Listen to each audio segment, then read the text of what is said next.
দেখছেন কলকাতা টিভি, ভাষ্যতে রয়েছে আপনাদের সঙ্গে। শুরু করছি আরো বারো। আন্দোলনকারী চিকিৎসকদের হুঁশিয়ারি তৃণমূল সাংসদ অরূপ চক্রবর্তীর, দয়া করে রোগীদের সেবা করুন। যদি হাসপাতালে রোগী মারা যায় জনরোষ হবে। যদি অবরোধের নামে ডাক্তারি না করে বাড়ি চলে যায়, যদি ঘুরতে যায় জনরোষ হবে। বিনা চিকিৎসায় রোগী মারা গেলে মানুষ কি ছেড়ে দেবে? হুঁশিয়ারি বাঁকুড়ার তৃণমূল সাংসদের। আপনাদের জানিয়ে রাখবো, আন্দোলনরত চিকিৎসকদের উদ্দেশ্যে হুঁশিয়ারি তৃণমূল সাংসদ অরূপ চক্রবর্তীর। রোগীদের সেবা করুন দয়া করে। যদি হাসপাতালে রোগী মারা যায় জনরোষ হবে। যদি অবরোধের নামে ডাক্তারি না করে বাড়ি চলে যায়, যদি ঘুরতে চলে যায় জনরোষ হবে। বিনা চিকিৎসায় রোগী মারা গেলে মানুষ কি ছেড়ে দেবে? হুঁশিয়ারি বাঁকুড়ার তৃণমূল সাংসদের। কি বললেন অরূপ চক্রবর্তী, শোনাবো। দয়া করে আপনারা চিকিৎসাটা করুন। মা বাবা কষ্ট করে চিকিৎসা ডাক্তার বানানোর জন্য পাঠিয়েছে, রোগীদের সেবা করুন। আপনার প্রফেশনটা সুশক্ত করুন। আপনারা প্ররোচনায় পা দেবেন না। আন্দোলন করেছেন, ধন্যবাদ জানাই। জনরোষ হবে যদি হাসপাতালে রোগী মারা যায়, ডাক্তাররা যদি ডাক্তারি না করে অবরোধের নাম করে বাড়ি চলে যায়, যদি বয়ফ্রেন্ড নিয়ে ঘুরতে যায়, তাহলে তো অটোমেটিক হবেই। রোগী যদি বিনা চিকিৎসায় হাসপাতালে মারা যায়, তাহলে মানুষ কি ছেড়ে দেবে গ্রামের? স্বরূপ গঙ্গোপাধ্যায় আমাদের প্রতিনিধি রয়েছেন আমাদের সঙ্গে সরাসরি। স্বরূপ, যে মন্তব্য করলেন বাঁকুড়া তৃণমূল সাংসদ একেবারে আন্দোলনরত চিকিৎসকদের উদ্দেশ্যে, এবং এই মন্তব্যের পর কতটা অস্বস্তিতে দল? কারণ যে বিতর্কিত মন্তব্য তিনি করলেন।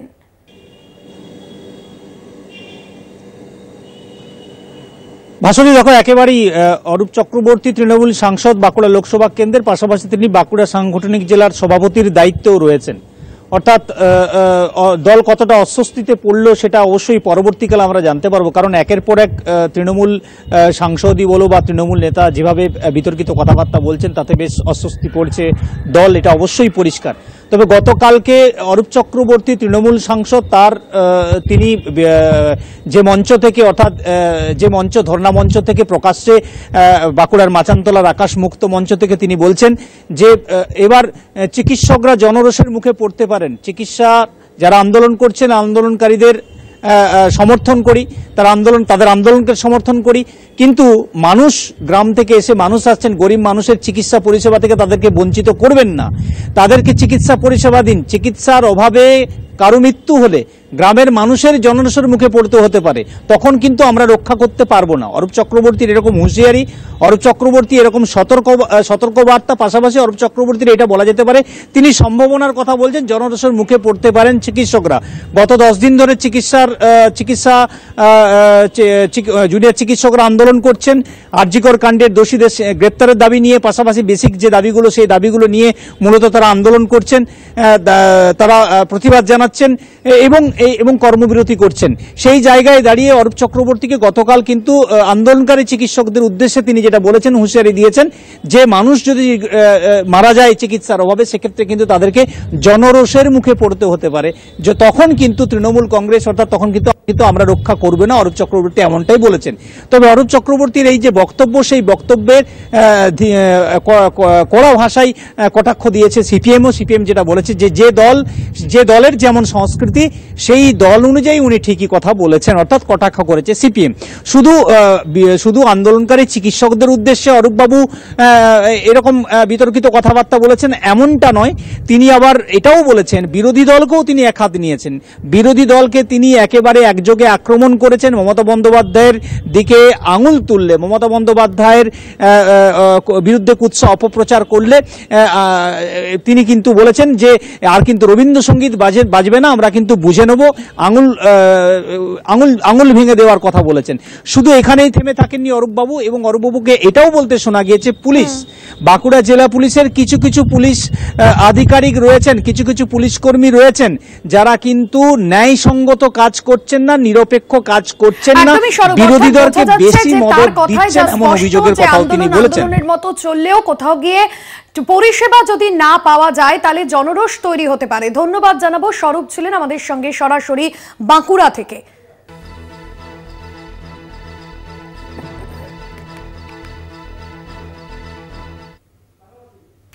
পাশাপাশি আবারও বিতর্কিত উদয়ন গুহ।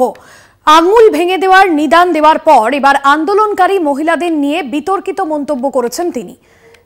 দিনহাটা ২ নম্বর ব্লকের তৃণমূল কংগ্রেসের বিক্ষোভ মঞ্চে বক্তব্য রাখতে গিয়ে উত্তরবঙ্গ উন্নয়ন মন্ত্রীর বক্তব্য, গ্রামের মদের ঠেক বা লটারির দোকানের বিরুদ্ধে যখন আন্দোলন হয় তখন গ্রামের সাধারণ মহিলারাই আন্দোলন করেন। কোনো জিন্স প্যান্ট পরা মহিলা আন্দোলনে সামিল হন না। মৃত মানুষের জন্য আন্দোলন করা নিয়েও বিস্ফোরক মন্তব্য রাজ্যের মন্ত্রী। রবিউল হোসেন আমাদের প্রতিনিধি রয়েছেন ফোন লাইনে। রবিউল, যে মন্তব্য তিনি করেছেন উদয়ন গুহ রাজ্যের মন্ত্রী, নতুন করে বিতর্ক তৈরি হলো তার এই মন্তব্যে, ঠিক কি স্পষ্ট করেছেন তার মন্তব্যে তিনি?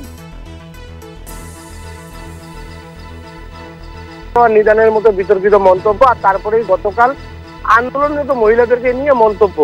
এই দুই মন্তব্যের জন্য কার্যত এই মুহূর্তে উত্তাল রাজ্য রাজনীতি। তবে শুরুতেই তোমাকে বলে রাখি, তৃণমূল যারা কর্মী সমর্থক থেকে নেতৃত্বরা রয়েছেন তারা কিন্তু এই মন্ত্রীর এই মন্তব্যের সমর্থনে, অর্থাৎ গতকাল যে মন্ত্রী আন্দোলনরত মহিলাদের নিয়ে মন্তব্য করেছেন যে গ্রামের কোনো আন্দোলন হলে সেখানে গ্রামের সাধারণ মহিলারাই আন্দোলনে আসে, কোনো জিন্স প্যান্ট পরিহিত আসে না। মদের দোকানের কোনো বিরুদ্ধে, ঠেকের বিরুদ্ধে আন্দোলন হলে বা লটারির দোকানের বিরুদ্ধে আন্দোলন হলে, সেই কথাকে কিন্তু কার্যত তৃণমূল কংগ্রেসের যারা স্থানীয় নেতৃত্ব রয়েছে বা কর্মী সমর্থক রয়েছে সকলের সমর্থন জানিয়েছেন। তারা বলেন যে মন্ত্রী যেটা বলেছেন একেবারেই ঠিকই বলেছেন, কারণ গ্রামের বিভিন্ন এলাকায় যখন বেআইনি মদের থেকে বা লটারির বিরুদ্ধে আন্দোলন হয় সেখানে কিন্তু গ্রামের সাধারণ নিরীহ যারা মানুষ, যারা ভুক্তভোগী, যাদের পরিবারের লোক ভুক্তভোগী, তারাই সেই মদের ঠেক ভাঙার জন্য আন্দোলনে যান, তারাই লটারির দোকানের বিরুদ্ধে আন্দোলনে যান। সেখানে কিন্তু শহরের কোনো লোক আন্দোলনে আসেন না।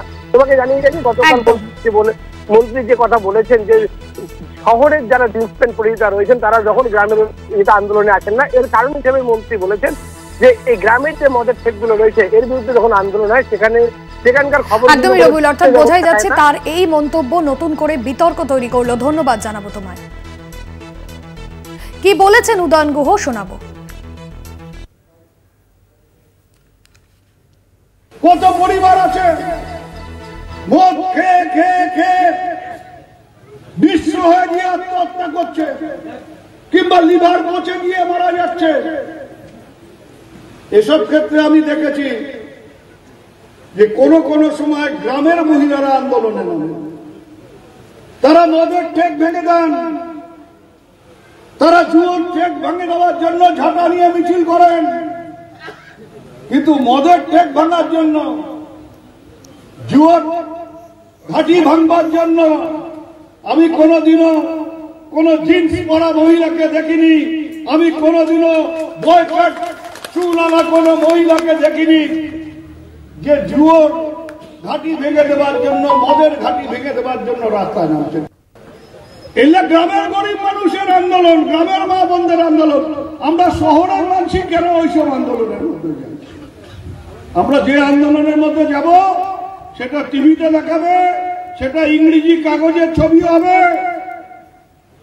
সেই আন্দোলনে আন্দোলন। কিন্তু মানুষের বাঁচানোর আন্দোলন আন্দোলন না। আমরা মরা মানুষকে নিয়ে আন্দোলন করব, কিন্তু জীবিত মানুষ যেন মরে না যায় সেটা নিয়ে আমরা আন্দোলন করব না, সেটা নিয়ে আমরা সমাজ গঠন করতে যাব। আপনাদের শোনালাম রাজ্যের মন্ত্রী উদয়ন গুহ তিনি ঠিক কি মন্তব্য করেছেন। আরজি করের যে ঘটনা, সেই ঘটনায় তোলপাড় গোটা রাজ্য, এবং যখন আন্দোলন করছেন মহিলারা এবং সেই জায়গায় আন্দোলনরত মহিলাদের নিয়ে যে মন্তব্য তিনি করেছেন সেই মন্তব্যে যথেষ্টই বিতর্ক তৈরি হয়েছে। মৃত মানুষের জন্য আন্দোলন করা নিয়েও বিস্ফোরক মন্তব্য করেছেন রাজ্যের মন্ত্রী, এবং যে মন্তব্য তাকে করতে শোনা গিয়েছে, জিন্স প্যান্ট পরা মহিলারা আন্দোলনে নামেন না, মদের ঠেকের বিরুদ্ধে গ্রামে মহিলারাই আন্দোলন করেন, সাধারণ যারা মহিলারা তারাই এই আন্দোলনে সামিল হন। অন্যদিকে যে মন্তব্য তার, যে লটারির দোকানের বিরুদ্ধেও যখন আন্দোলন হয় তখনও গ্রামের সাধারণ মহিলারাই আন্দোলন করেন।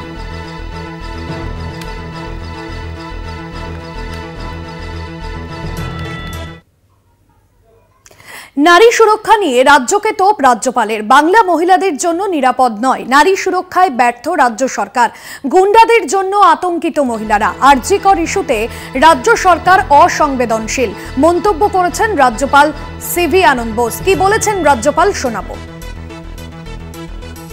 Bengal is not a place safe for women. Bengal has failed its women. Not Bengal society. the present government of Bengal has failed the women folk. Bengal should again be brought back to its pristine glory, where women had their own respectable place in society. That has been lost. They are scared. They are scared of gundas. This has been created by a government which is insensitive to this issue. You know, we take pride in the fact, yatra naryastu pujyanti, ramante tatra devata. Where women are honored, there the gods rejoice. But unfortunately, in Bengal, the government has ensured that women have no protection. That is what is reflected in the gruesome tragedy that has taken place in RG-Kar. That should not be repeated again. রাজ্যপাল CV আনন্দ বোসের এই মন্তব্যের পরিপ্রেক্ষিতে আমরা কথা বলেছিলাম তৃণমূল মুখপাত্র অরূপ চক্রবর্তীর সঙ্গে। তার প্রতিক্রিয়া শোনাব। না দেখুন, রাজ্যপাল একদম ঠিক বলেছেন, কারণ রাজ্যপাল নিজে জানেন যে বাংলা সত্যি নারীদের জন্য কেন সুরক্ষিত নয়। কারণ রাজভবনে, যেখানে রাজ্যের সবচেয়ে প্রশাসনিকভাবে একটা গুরুত্বপূর্ণ জায়গা রাজভবন, যেই রাজভবনের মধ্যে কোনো মহিলাকে, তার কন্যাসম মহিলাকে নির্যাতিত হতে হয় এবং যৌন নির্যাতনের অভিযোগ ওঠে স্বয়ং রাজ্যপালের বিরুদ্ধেই, তো রাজ্যপাল খুব স্বাভাবিকভাবেই সেটা জানবেন। উনি ওনার ব্যক্তিগত অভিজ্ঞতা থেকে এটা বলেছেন। আমরা দাবি করছি আজকে রাখি বন্ধনের দিনে, যেই দিন ভাই বোনের পবিত্র বন্ধনকে সারা পৃথিবীতে স্বীকৃত হয়, সেই পবিত্র রাখি বন্ধনের দিনে আমরা রাজ্যপালের কাছে দাবি করছি উনি যেন ওনার রাজভবনে সেই দিনের ঘটনার পূর্ণাঙ্গ সিসিটিভি ফুটেজটা লালবাজারের কাছে পুলিশের কাছে তুলে দেন।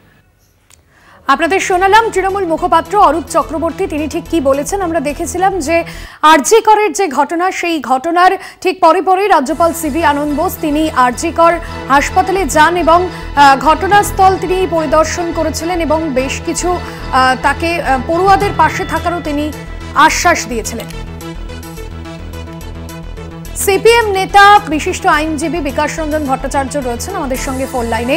বিকাশ রঞ্জন বাবু, রাজ্যপাল সিভি আনন্দ বোস তিনি যে মন্তব্য করেছেন যে আরজিকর ইস্যুতে রাজ্য সরকার অসংবেদনশীল, নারী সুরক্ষাও নিয়েও তিনি প্রশ্ন তুলেছেন এবং সঙ্গে রাজ্যকে তোপ দেখেছেন রাজ্যপাল বাংলা মহিলাদের জন্য নিরাপদ নয়। কিভাবে দেখছেন রাজ্যপালের এহেন মন্তব্যকে? রাজ্যপাল যা মন্তব্য করেছেন, মন্তব্যটা তো তথ্য ভিত্তিক অবস্থার পরিপ্রেক্ষিতে বলেছেন, কিন্তু রাজ্যপাল সাংবিধানিক প্রধান হিসেবে কি ইতিবাচক ভূমিকা নিচ্ছেন এটি তো আমাদের দেখার। তিনি এই সমস্ত মন্তব্য না করে তার ইতিবাচক যদি কিছু ভূমিকা নেওয়ার থাকে সেটা নিলে ভালো হয়। বেশ, ধন্যবাদ জানাবো আপনাকে।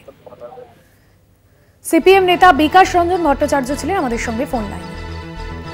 নারী সুরক্ষা নিয়ে রাজ্যকে তোপ রাজ্যপালের এবং যে মন্তব্য করেছেন রাজ্যপাল সিভি আনন্দ বোস, যেখানে বাংলায় মহিলাদের জন্য নিরাপদ নয়, নারী সুরক্ষা বাংলায় কতটা রয়েছে, নারী সুরক্ষা দিতে ব্যর্থ রাজ্য সরকার, এমনই মন্তব্য করেন রাজ্যপাল সিভি আনন্দ বোস।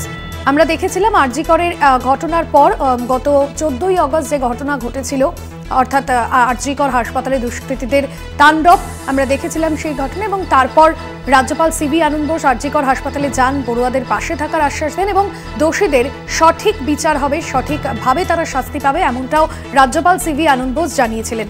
এবং রাজ্যপালের যে মন্তব্য, নারী সুরক্ষা দিতে ব্যর্থ রাজ্য সরকার, রাজ্যপালের বক্তব্য আপনাদের শোনান। কংগ্রেস মুখপাত্র সৌম্য আইচ রায় রয়েছেন আমাদের সঙ্গে ফোন লাইনে। সৌম্যবাবু, রাজ্য সরকার নারী সুরক্ষা দিতে ব্যর্থ, এমনটাই অভিযোগ, রাজ্যকে তোপ দাগছেন রাজ্যপাল সিভি আনন্দ বোস।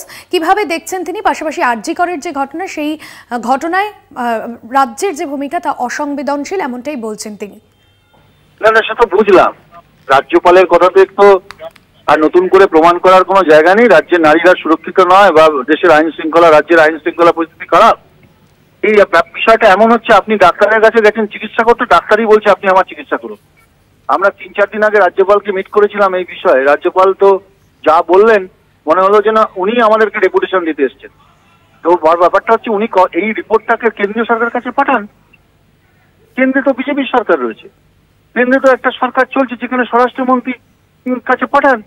তিনি ইন্টারনাল তার সরকার, আমরা তো জানি যুক্তরাষ্ট্রীয় কাঠামোতে দিস ইজ হিজ গভর্নমেন্ট। তাহলে ওনার তো পাঠানো উচিত রিপোর্টটা, ওনার তো কগনিজেন্সে নেওয়া উচিত। মুখ্যমন্ত্রীকে ডেকে উনি চিকিৎসা করতে পারেন, তার প্রভিশন রয়েছে। শুধু প্রেসের সামনে বিবৃতি দিলে সমস্যার সমাধান হয় না, মাননীয় রাজ্যপালের বোধহয় সেটা জানা উচিত। বেশ, ধন্যবাদ আপনাকে। কংগ্রেস নেতা সৌম্য আইচ রায় ছিলেন আমাদের সঙ্গে ফোন লাইনে। নারী সুরক্ষা নিয়ে রাজ্যকে তোপ রাজ্যপালের। বাংলায় মহিলাদের সুরক্ষা নেই, সুরক্ষা দিতে ব্যর্থ রাজ্য সরকার। বাংলা মহিলাদের জন্য নিরাপদ নয়, এমনটাই জানালেন রাজ্যপাল। বিজেপি নেতা সজল ঘোষ রয়েছেন আমাদের সঙ্গে ফোন লাইনে। রাজ্যপাল সিভি আনন্দ বোস তিনি বলছেন নারী সুরক্ষায় ব্যর্থ রাজ্য সরকার। পাশাপাশি তিনি এই মন্তব্য করছেন আর.জি. কর ইস্যুতে রাজ্য সরকার অসংবেদনশীল। কিভাবে দেখছেন এই মন্তব্যকে? এটা তো রাজ্যপালের মতো বিরাট কিছু কথা বলেননি, এটা তো সমগ্র রাজ্যবাসীরই কথা। এটা তো আলাদা কিছু বলেননি, ডিফারেন্ট কিছু বলেননি, অবাক হওয়ার মতন রিয়াকশন দেওয়ার মতন কিছুই বলেননি। এটা যেটা বলেছেন সেটা একদম অত্যন্ত স্বাভাবিক কথা, পরিষ্কার কথা, কিন্তু অনেক দেরিতে বলেছেন। আর এবার কথা হচ্ছে যে রাজ্যপাল তো আর চারজন সাধারণ মানুষের মতন নন, যে যিনি শুধু বলে কেঁদে ক্যান্ডেল নিয়ে রাস্তায় ঘুরেই ক্ষান্ত হবেন। ওনার তো অনেক ক্ষমতাও আছে, সেই ক্ষমতার প্রয়োগটা উনি কবে করবেন? ক্ষমতার প্রয়োগটা করবেন কবে? যে পশ্চিমবঙ্গটা যদি বাংলাদেশ হয়ে যায় তারপরে করবেন। যথেষ্ট হয়েছে, এবার থামা উচিত কোথাও গিয়ে আমাদের। ধন্যবাদ জানাবো আপনাকে।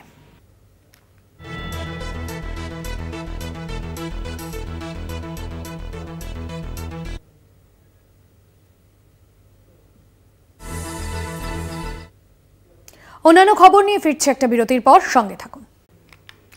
তৃণমূল সাংসদকে লালবাজারে তলব।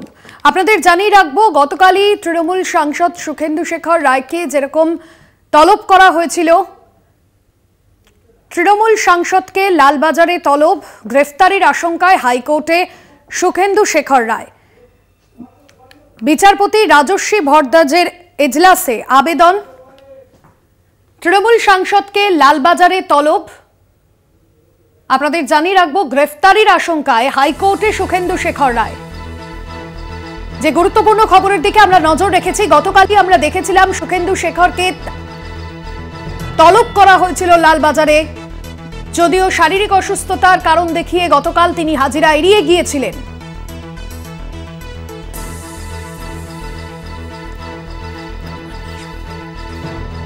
পীযূষ কান্তি নাগ আমাদের প্রতিনিধি রয়েছেন ফোন লাইনে।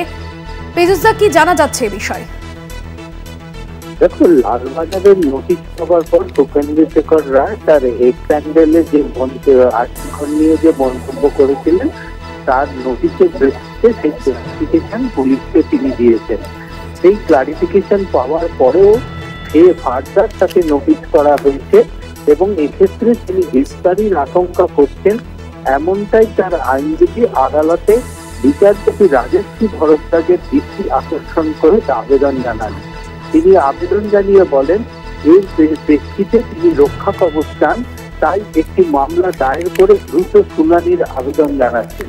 বিচারপতি রাজস্বী ভরদ্বাজ তার সেই আবেদনে মঞ্জুর করেছেন এবং মামলা দায়ের করে তাকে দ্রুত শুনানির জন্য আগামীকাল এই মামলার শুনানির সম্ভাবনা রয়েছে। বেশ, ধন্যবাদ জানাবো পীযূষ কান্তি।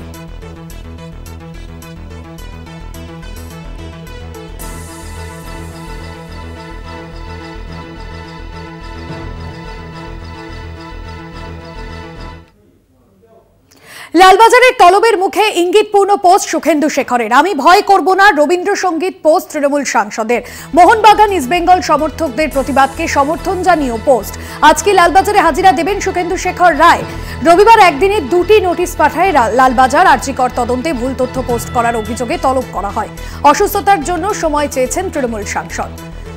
বিশেষ প্রতিনিধি দেবজ্যোতি ঘোষ রয়েছেন ফোন লাইনে। দেবজ্যোতি, গতকালই আমরা দেখেছিলাম তৃণমূল সাংসদ তিনি অসুস্থতার কারণে সময় চেয়েছিলেন এবং এ বিষয়ে পরবর্তীতে কি তিনি হাজিরা দিচ্ছেন আজ, এবং এখনো পর্যন্ত তৃণমূল সাংসদ তিনি কি বলছেন এ বিষয়ে? পর্যন্ত সুখেন্দু শেখর রায় আজ উপস্থিত হবেন কিনা তা নিয়ে কোনো মন্তব্য করেননি। তবে তিনি আজ রাখি বন্ধনের দিন বলেছেন, একটি তার রবীন্দ্রনাথের কবিতার লাইনকে সামনে এনে বলেছেন, আমি ভয় করব না, ভয় করব না। অর্থাৎ একটা তাৎপর্যপূর্ণ তিনি তথ্য কিন্তু সামনে এনেছেন কবিতার মাধ্যমে। এবং অন্যদিকে তিনি কিন্তু আদালতেরও দ্বারস্থ হয়েছেন যে কোনো সময় তাকে কলকাতা পুলিশ গ্রেপ্তার করতে পারে, এবং সেই জায়গাতেই অত্যন্ত গুরুত্বপূর্ণ আজকে সুখেন্দু শেখর রায়ের এই টুইট। এছাড়াও কিন্তু সুখেন্দু শেখর রায়কে দুবার তলব করা হলেও তিনি হাজির হননি, তাকে তৃতীয়বারও কিন্তু তলব করা হয়েছে। যদি আজকে তিনি উপস্থিত না হন তাহলে কিন্তু কলকাতা পুলিশের পদস্থ কর্তারা তার বাড়িতে যাবেন, যেয়ে তার সঙ্গে দেখা করে তার সঙ্গে কথা বলার চেষ্টা করবেন। সেই দিক থেকে তিনি কিন্তু ইতিমধ্যেই হাইকোর্টেরও দ্বারস্থ হয়েছেন যে তাকে গ্রেপ্তার করা হতে পারে বলে। সেই জায়গাতে অত্যন্ত গুরুত্বপূর্ণ তিনি যেভাবে একেবারে অন্য রাজনৈতিক দলের মতো তৃণমূল কংগ্রেসের থেকে তিনি একজন কলকাতা পুলিশের পদস্থ কর্তা অর্থাৎ সিপির বিরুদ্ধে যেভাবে গ্রেপ্তারির কথা বলেছেন তা নিয়েই কিন্তু প্রশ্ন উঠতে শুরু করেছে। তারপরেই কিন্তু পুলিশের পক্ষ থেকে এই পদক্ষেপ অত্যন্ত গুরুত্বপূর্ণ। একদমই ধন্যবাদ জানাবো দেবজ্যোতি।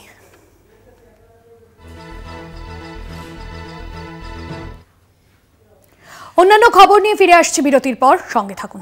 ফিরে এলাম বিরতির পর। আজও আরজি করে পৌঁছেছেন সিবিআই আধিকারিকরা। আরজি করে ডাক্তারি পড়ুয়া খুনের তদন্তে সিবিআই আধিকারিকরা, এর আগেও সিবিআই আধিকারিকরা তারা ঘটনাস্থলে যান 3D স্ক্যানার নিয়ে, এবং আরজি কর হাসপাতালের বিভিন্ন জায়গাও তল্লাশি অভিযান চলে। বেশ কিছু গুরুত্বপূর্ণ তথ্যও তারা পেয়েছেন। আজও আরজি করে সিবিআই আধিকারিকরা। শুভঙ্কর রয়েছেন সরাসরি আরজি কর থেকে, নিয়ে আরো বিস্তারিত জানবো। শুভঙ্কর, এর আগেও আমরা দেখেছিলাম যে 3D স্ক্যানার নিয়ে সিবিআই আধিকারিকরা তারা গিয়েছিলেন সেখানে এবং ঘটনাস্থল পরিদর্শন করেছিলেন, বহু নথি তথ্য তারা পেয়েছিলেন। আজ মূলত কি কি বিষয় সিবিআই আধিকারিকরা খতিয়ে দেখতে চান, তদন্তের স্বার্থে আরো কি কি বিষয় স্পষ্ট করতে চান তারা? দেখো, আজও সিবিআই আধিকারিকরা এসেছেন এবং তারা ভেতরে যে এমার্জেন্সি বিভাগে ভাঙচুর হয়েছিল সেই এমার্জেন্সি বিভাগের ভেতরে গিয়েছেন, এবং তাদের সঙ্গে আজও 3D স্ক্যানার মেশিন রয়েছে। মূলত যে 3D ম্যাপিং, সেই ম্যাপিংয়ের কাজ কিন্তু গতকালও চলেছে এবং আজও সেই ম্যাপিংয়ের কাজ চলবে বলে মনে করা হচ্ছে। এবং যে জরুরি বিভাগ গত 14ই আগস্ট মধ্যরাতে ভাঙচুর হয়েছিল তার ভেতরে যে 3D ম্যাপিং সেটা গতকাল সম্পন্ন হয়েছে। বাইরে রাস্তাতেও 3D ম্যাপিং হয়েছে। একই সঙ্গে কিন্তু তোমায় জানিয়ে রাখি যে আউটডোর, সে আউটডোরও কিন্তু আজ খুলে গিয়েছে প্রায় 10 দিন পর ভাস্কর্য। সিবিআই তার কাজ করছে দীর্ঘ 6 দিন ধরে, তাদের যে তদন্ত সেই তদন্ত কিন্তু চলছে। কিন্তু আমি এই মুহূর্তে যে অবস্থান মঞ্চে রয়েছি, ডাক্তারদের অবস্থান মঞ্চ যেখানে অবস্থান চলছে, সেইখানে আমরা দেখতে পাচ্ছি যে 1964 সালে আরজি করে যে ব্যাচ, অর্থাৎ যারা এখান থেকে MBBS পড়েছিলেন তারা এখানে এসছেন সমর্থন জানাতে। এখানে যারা এই মুহূর্তে ডাক্তার তাদেরকে নৈতিক সমর্থন জানাতে, এবং সেই কারণে তারা আজকে এত বয়স হওয়া সত্ত্বেও বয়সের ভারে ঝুঁকে গেলেও আন্দোলনে তারা মুখরিত হয়েছেন। তারা এই মুহূর্তে অবস্থান আন্দোলন করছেন এখানে, এবং ডাক্তারি পড়ুয়াদের সঙ্গে তারা একই সঙ্গে একই মঞ্চে রয়েছে। তারা বলছেন যে তারা কিন্তু চাইছেন যে অবিলম্বে বিচার হোক, বিচার পাক ওই নির্যাতিতা। আমরা একটু কথা বলে নেওয়ার চেষ্টা করব। আপনারা অনেকক্ষণ হলো এসছেন এবং এখানে এই মুহূর্তে আপনারা অবস্থানে বসেছেন, এই বয়সে এসে অবস্থান করতে হচ্ছে। সত্যি কি যে ঘটনা ঘটেছে কতটা নক্কারজনক বলে আপনার মনে হয়? যতটা নক্কারজনক হওয়া যায় ততটাই নক্কারজনক, এর বেশি এর নক্কারজনক হয় না। এটাই। এখানে পড়াশোনা করেছেন? সবাই পড়াশোনা করেছে, 10 বছর কাটিয়েছে এখানে। এবং এখানে দাঁড়িয়ে স্বাভাবিকভাবে এরকম একটি ঘটনা কতটা পিছনে ফেলে দেয় এত সুন্দর একটা ঐতিহ্যবাহী একটি শিক্ষা প্রতিষ্ঠান বা চিকিৎসা প্রতিষ্ঠান। এটা গুণে শেষ করা যাবে না, কতটা পিছনে ফেলে দিয়েছে হিসেব করা যাবে না, এতটাই পিছনে ফেলেছে। আপনারা কি চাইছেন? আমরা চাইছি দ্রুত জাস্টিস, চাইছি জাস্টিস, এবং এটা শাস্তি হোক। এবং যদিও জানি ধরা যাবে কিনা যথেষ্ট সন্দেহ আছে, সবই প্ল্যান। ও একে কিছু কোনো পার্টি কোনোকে খাটাবে না, সোজা কথা। পুরোটাই party party party party party পুরোটাই। আজকে দীর্ঘদিন ধরে এই জুনিয়র ডাক্তার এখানে অবস্থান আন্দোলন করছেন। আজকে পবিত্র রাখি বন্ধন উৎসব, সেই দিনও তারা দেখতে পাচ্ছি কালো ব্যাচ পরে, কালো রাখি হাতে নিয়ে তারা রাখি বন্ধন করবেন। কিভাবে দেখছেন? হ্যাঁ, তারা রাখি বন্ধন উৎসব করবে, তবে কালো রাখি পরবেন তারা, কালো রাখি। এই ঘটনাকে ধিক্কার জানিয়ে, এই নক্কারজনক ঘটনাকে ধিক্কার জানাই, ধিক্কার জানাই, ধিক্কার, দিক দিক ধিক্কার, দিক দিক ধিক্কার, দিক দিক ধিক্কার। কি বলবেন আপনি যে এই যে ঘটনা ঘটে গিয়েছে, আপনিও তো পড়াশোনা করেছেন এবং সেই সময় অন্যরকম পরিবেশ ছিল, আমাদের সময় কোনো রকম বাইরে কোনো পার্টি পলিটিক্স ছিল না।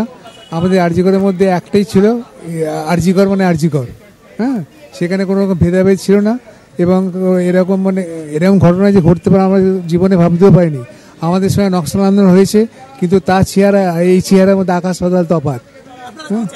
আমরা চাইছি দোষীদের ধরা হোক এবং তার প্রপারলি শাস্তি হোক, যাতে এরকম ঘটনা আর ভবিষ্যৎ না ঘটে। একেবারেই তুমি শুনতে পেলে ভাস্বতী, যারা রয়েছেন 1964 সালের যারা ব্যাচ, যারা এক একজন এখানে 10 বছর কাটিয়ে গিয়েছেন, পড়াশুনো করেছেন, MBBS পাস করেছেন, আজকে তাদেরকে এইভাবে এখানে এসে যারা জুনিয়র ডাক্তাররা রয়েছেন, যারা অবস্থান করছেন, তাদের সঙ্গে তারা সঠিক বিচার চাইছেন। তুমি সঙ্গে থাকো শুভঙ্কর, অবশ্যই পরবর্তীতে তোমার কাছে আসবো। আপনাদের জানিয়ে রাখবো, দীর্ঘ 10 দিন পর আরজি করের আউটডোর আজ খুললো। আরজি করের ডাক্তারি পড়ুয়াকে খুনের প্রতিবাদে বন্ধ ছিল আরজি করের আউটডোর খোলায় খুশি রোগীরা, এবং আউটডোর বিভাগে কিন্তু যদিও আজ ভিড় কম রয়েছে। আপনাদের জানিয়ে রাখবো, দীর্ঘ 10 দিন পর আরজি করের আউটডোর খুললো। আরজি করে ডাক্তারি পড়ুয়াকে ধর্ষণ করে খুন প্রতিবাদে বন্ধ ছিল আরজি করের আউটডোর।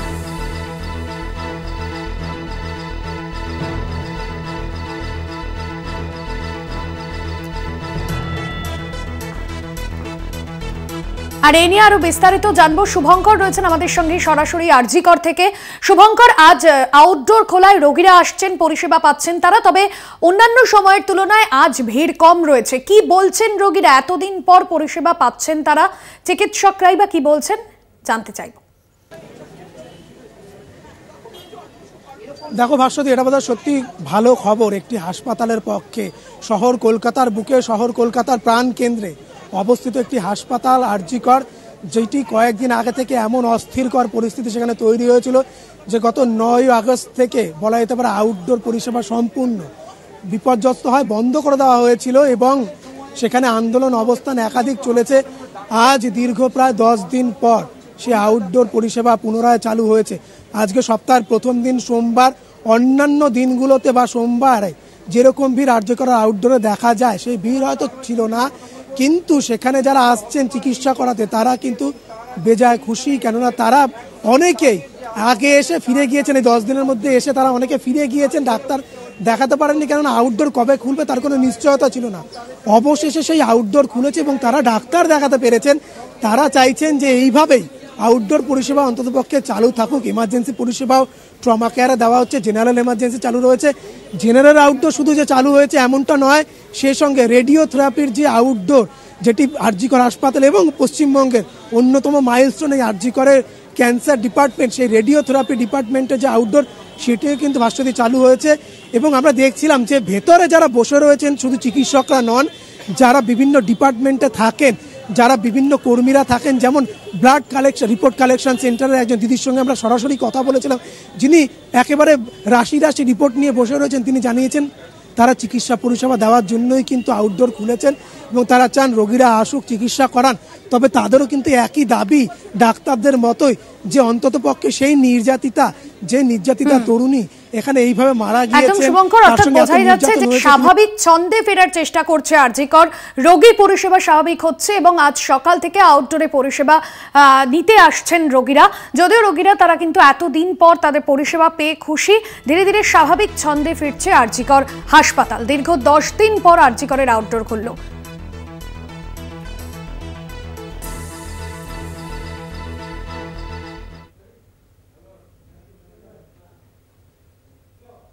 আরজি কর কাণ্ডে জরুরি বিভাগের নিরাপত্তা নিয়ে আগেই প্রশ্ন উঠেছিল।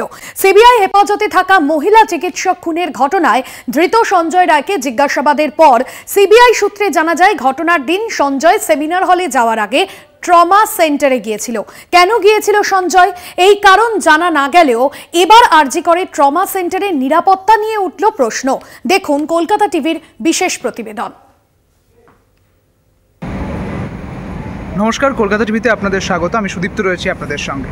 এই মুহূর্তে আরজি করে রয়েছি, আরজি করের ট্রমা সেন্টার আপনাদের এই মুহূর্তে দেখাচ্ছি। কারণ এই আরজি কর কাণ্ডের মূল ধৃত এখনও পর্যন্ত সঞ্জয় রায়, যেটা খবর সিবিআই সূত্রে, যে সেমিনার হলে যাওয়ার আগে সঞ্জয় রায় তিনি এসেছিলেন এই ট্রমা সেন্টারে। আমরা ডক্টরদের জিজ্ঞেস করলাম, যারা এখানে কর্মরত এখন এই মুহূর্তে, তারা বলছেন তাদের ছবি আমরা করতে পারিনি, তাদের যেহেতু নিরাপত্তার স্বার্থে তাদের পরিচয় তারা দিতে চাননি। তবে আমার কাছে রেকর্ড আছে, সেই রেকর্ড আপনাদের শোনাবো। তবে তারা বলছেন যে কোনো আইডেন্টি কার্ড ঢোকার সময় বেরোনোর সময় তারা কেউ দেখছেন না, নিরাপত্তা রক্ষীরা এখানে মোতায়েন রয়েছে। তারা বলছেন যে তাদের শুধুমাত্র চেনেন বলে তারা কিন্তু ঢুকে যেতে পারছে। এই মুহূর্তে ট্রমা সেন্টারের যে ছবিটা আপনারা দেখতে পাচ্ছেন, সেই ট্রমা সেন্টারের ছবিটা আপনাদের দেখাচ্ছি। এখানে নিরাপত্তা কিন্তু রয়েছে, দেখতে পাচ্ছেন নিরাপত্তা একেবারে রাখা হয়েছে, অনেকজন নিরাপত্তা রক্ষী ছিলেন। এখানে যারা ডক্টররা আসছিলেন, আপনারা দেখলাম আইডেন্টি কার্ডটা দেখছিলেন না, আইডেন্টি কার্ডটা দেখা হলো না যারা এখান দিয়ে ঢুকছিলেন, এবং তারাও বলছেন যে আইডেন্টি কার্ড নাকি দেখা হয় না। এটা কি সঠিক?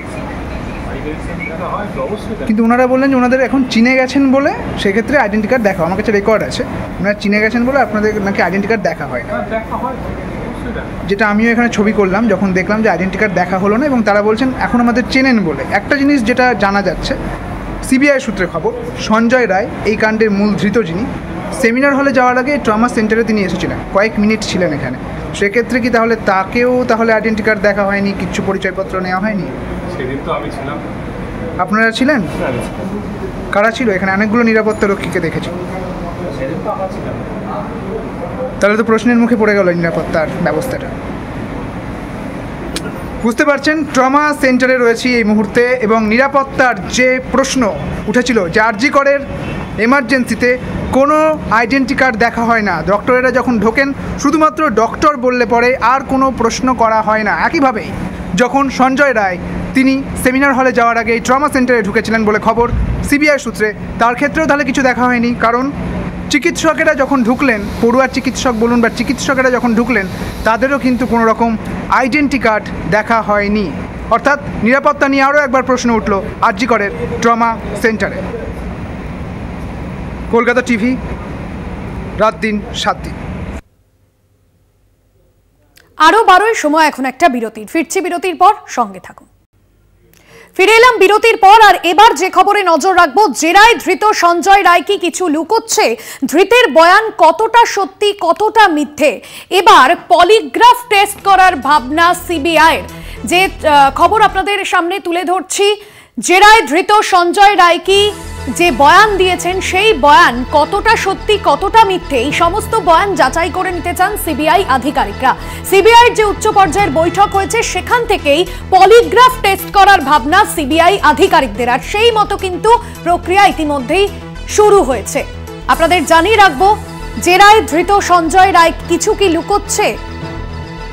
রিয়া মাঝি আমাদের প্রতিনিধি রয়েছেন ফোন লাইনে। রিয়া, ম্যারাথন জিজ্ঞাসাবাদ করা হয় সঞ্জয় রায়কে আমরা দেখেছি, এবং সেক্ষেত্রে দাঁড়িয়ে সিবিআইয়ের যে উচ্চ পর্যায়ের বৈঠক সেখানে পলিগ্রাফ টেস্টের ভাবনা আনা হচ্ছে।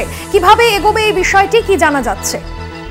একদমই, দেখো তাকে লাগাতার যে জেরা হচ্ছে সেই জেরাই কিন্তু ইতিমধ্যে তোমাকে জানিয়ে রাখবো যে একাধিকবার তাদের উচ্চ পর্যায়ের বৈঠক হচ্ছে। এখানে দিল্লি জোন থেকে আরম্ভ করে কলকাতা জোন, এবং যারা সিনিয়র অফিসাররা দিল্লি হেডকোয়ার্টারে বসে আছে তাদের সঙ্গে ক্রমাগত কিন্তু ভিসিতে কথা হচ্ছে এখানকার অফিসারদের, এবং সেই জায়গা থেকে দাঁড়িয়ে সূত্র মারফত যেমনটা জানতে পারছি যে এবার পলিগ্রাফ টেস্টের কথা ভাবনা চিন্তায় এনেছে। কারণ পলিগ্রাফ টেস্টে, কারণ এই যে ধৃত সঞ্জয় তাকে কিন্তু একাধিকবার যে জিজ্ঞাসাবাদ, সেই জিজ্ঞাসাবাদে মূলত কোনো কিছু তার কাছ থেকে যে একদম জেনুইন কিছু উত্তর পাচ্ছে এরকম কিন্তু নয়। কখনো কখনো সে বলছে তাকে ফাঁসি দিয়ে দেওয়া হোক, আবার কখনো কখনো সে বলছে যে সেই ঘটনার সঙ্গে যোগসূত্র তারই আছে, আর কেউ নেই, আবার কখনো বলছে সে জানে না। এই যে তার একাধিক যে উত্তর, এবং সেই উত্তরে যে একাধিক কনফিউশন, যে উত্তরে তার যে কনফিউশন, সেই বিষয়টাকেই মনে করছে যে তার কোনো সাইকোলজি সমস্যা থাকতে পারে। সেই কারণের জন্য আমরা দেখেছি সাইকিয়াট্রিক অ্যানালিসিস যারা, তাদের 4 জনকে আনা হয়েছে ইতিমধ্যেই দিল্লি থেকে, তারা যেমন টেস্ট করছে, তারা যেমন সিবিআই যখন তাকে জেরা করছে, তার সঙ্গে এই সাইকোলজিক্যাল যারা অ্যানালিসিস তারা যেমন বসছে, এবং এরপরই সিদ্ধান্ত নেওয়া হয়েছে যে তার এই যে টেস্ট, সেই টেস্টও করাবে বলে, এমনটাই পলিগ্রাফ টেস্ট করাবে বলে এমনটাই কিন্তু তারা ভাবনা চিন্তাতে রেখেছে। এবং এই টেস্ট করানোর আগে একাধিক তাদের আইনত দিক থাকে, সেই বিষয়টাকে মাথায় রেখেই কিন্তু উচ্চ পর্যায়ে বৈঠক চলছে, এবং সেই বৈঠক থেকে কি সিদ্ধান্ত হয়, এই বিষয়টা চূড়ান্ত হয় নাকি, সেই দিকে আমাদের নজর থাকবে। একদমই, ধন্যবাদ রিয়া।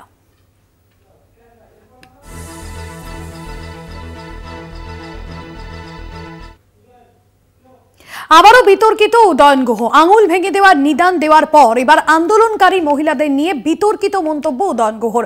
দিনহাটা 2 নম্বর ব্লকের তৃণমূল কংগ্রেসের বিক্ষোভ মঞ্চে বক্তব্য রাখতে গিয়ে উত্তরবঙ্গ উন্নয়ন মন্ত্রীর মন্তব্য, গ্রামের মদের ঠেক বা লটারির দোকানের বিরুদ্ধে যখন আন্দোলন হয় তখন গ্রামের সাধারণ মহিলারাই আন্দোলন করেন, কোনো জিন্স প্যান্ট পরা মহিলা আন্দোলনে সামিল হন না।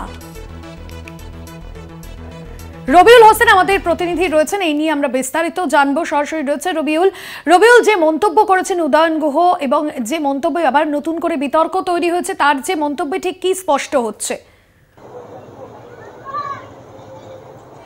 দেখো, তোমাকে জানিয়ে রাখি, কলকাতার আরজিকর কাণ্ডে যখন রাজ্যের শাসক দল বিরোধী দল উভয়ই কিন্তু সেই দোষীদের দৃষ্টান্তমূলক শাস্তির দাবিতে পথে নেমেছে, ঠিক সেই মুহূর্তে আরজিকর নিয়ে কিন্তু এর আগে যেমন একবার মন্ত্রী উদয়ন গুহের মুখ থেকে বিতর্কিত মন্তব্য শোনা গিয়েছিল যে আরজিকর কাণ্ডে যারা মুখ্যমন্ত্রীর পদত্যাগ দাবি করছেন তাদের আঙ্গুল ভেঙে দেওয়া হোক। তারপরেই কিন্তু গতকাল আবারও বিতর্কিত মন্তব্য, সেই প্রতিবাদী যারা প্রতিবাদ করেছে তাদেরকে নিয়ে। মন্ত্রী একেবারেই সোজাসাপটা কটাক্ষ, গ্রামে যখন কোনো মদের থেকে বিরুদ্ধে অভিযান হয় বা কোনো লটারির দোকানের বিরুদ্ধে বা জুয়ার দোকানের বিরুদ্ধে অভিযান হয়, ঠিক সেখানে কিন্তু গ্রামের সাধারণ যারা মহিলা আছে তারাই কিন্তু সেই লাঠি সোটা বা যেটাই হোক তারাই কিন্তু সেটা নিয়ে প্রতিবাদে সামিল হয়। কিন্তু সেই আন্দোলনে কখনো কিন্তু শহরের কোনো জিন্স পরিহিতা কাউকে দেখানো যায় না। এক্ষেত্রে মন্ত্রী একেবারেই কিন্তু অকপট যুক্তি দিতে চেয়েছেন যে যেহেতু গ্রামের এই ছোট ছোট আন্দোলনগুলি সেগুলিতে কোনো রকম মিডিয়া কভারেজ হয় না বা সেই আন্দোলন কখনো টিভিতে দেখানো যায় না বা একেবারেই কোনো পত্রপত্রিকায় আসে না সেই আন্দোলনের ছবি, তাই কিন্তু শহরে জিন্স প্যান্ট পরিহিতারা সেই আন্দোলনে আসেন না। পাশাপাশি সেই তিলোত্তমার শাস্তির দাবিতে যারা পথে নেমেছে তাদের প্রতি কিন্তু মন্ত্রী একেবারে সোজা কটাক্ষ করেছে, শুধু মৃত মানুষদের জন্য আন্দোলন না করে গ্রামে যে সমস্ত মদের ঠেক রয়েছে, জুয়া রয়েছে, অর্থাৎ যে জিনিসগুলি জীবিত একজন মানুষকে মৃত্যুর মুখে ঠেলে দিচ্ছে, পরিবারকে ধ্বংস করে দিচ্ছে, তাদের বিরুদ্ধে আন্দোলন গড়ে তোলা উচিত। শুধু একজন মৃতার জন্য কেন আন্দোলন, হয়তো মন্ত্রী এমনটাই বলতে চেয়েছেন। তোমাকে জানিয়ে রাখি, গতকাল মন্ত্রীর এই মন্তব্যের পর একেবারে কিন্তু উত্তাল জেলার থেকে শুরু করে রাজ্যের রাজনৈতিক মহল। একদিকে যেমন শাসক দল তৃণমূল কংগ্রেসের যারা কর্মী সমর্থক থেকে শুরু করে স্থানীয় নেতৃত্ব যারা রয়েছেন তারা কিন্তু মন্ত্রীর সেই মন্তব্যকে একেবারেই সপাটে সমর্থন জানাচ্ছেন। তারা বলছেন যে মন্ত্রী তো ঠিকই কথা বলেছেন, মন্ত্রী যেটা বলেছেন যে শুধু যখন এই ঘটনা নিয়ে আন্দোলন চলছে রাজ্য জুড়ে আর তারই মাঝে তার এই বিতর্কিত মন্তব্য। ধন্যবাদ জানাবো তোমাকে। সরাসরি রবিউল ছিলেন আমাদের সঙ্গে, আমাদের প্রতিনিধি। কি বলেছেন উদয়ন গুহ আপনাদের শোনাবো। কত পরিবার আছে মদ খেয়ে খেয়ে খেয়ে বিশ্ব হয়ে গিয়ে আত্মহত্যা করছে কিংবা লিভার পচে গিয়ে মারা যাচ্ছে।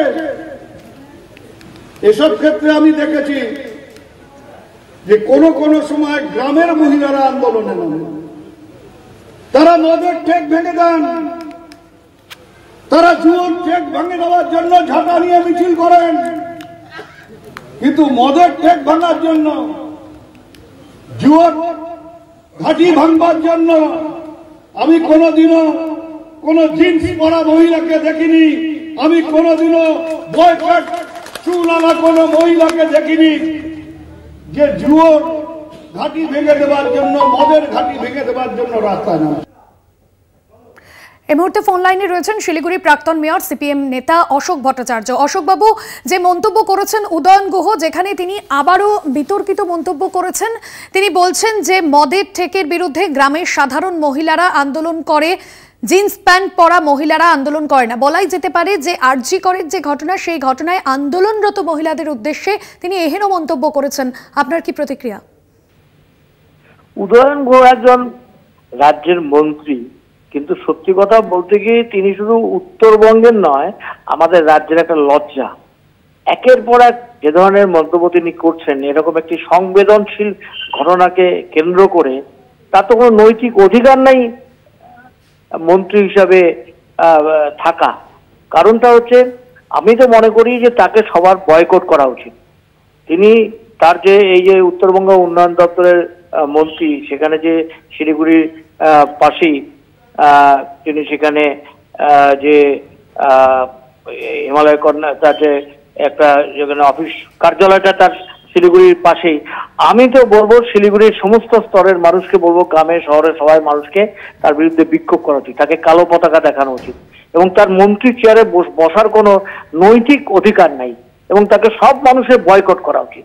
এটা আমার হচ্ছে আমার প্রস্তাব। এবং আমি এই ধরনের মন্তব্যে, তার এই ধরনের মন্তব্যের একটা সংবেদনশীল একটা ঘটনাকে কেন্দ্র করে, এবং যারা মেয়েরা যার বিরুদ্ধে এইরকম প্রতিবাদ আন্দোলনে নেমেছে, আমি তার এই মন্তব্যের তীব্র প্রতিবাদ করছি।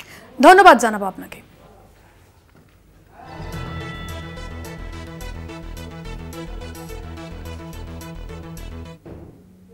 আরজি করে নিহত ডাক্তারি পড়ুয়ার বাড়িতে সিবিআইয়ের 2 আধিকারিক নিহত পড়ুয়ার বাড়িতে। এর আগেও সিবিআইয়ের আধিকারিকরা ওই পড়ুয়ার বাড়িতে যান। আজ ফের আরজি করে নিহত ডাক্তারি পড়ুয়ার বাড়িতে পৌঁছেছেন সিবিআইয়ের 2 আধিকারিক। সেই ছবি আপনাদের সামনে তুলে ধরছি। সিবিআইয়ের 2 আধিকারিক নিহত পড়ুয়ার বাড়িতে যান। আজ ফের সিবিআই আধিকারিকরা পৌঁছন সোদপুরের বাড়িতে। আরো এখন এখানেই শেষ করছি। দেখতে থাকুন কলকাতা টিভি, রাত দিন 7 দিন।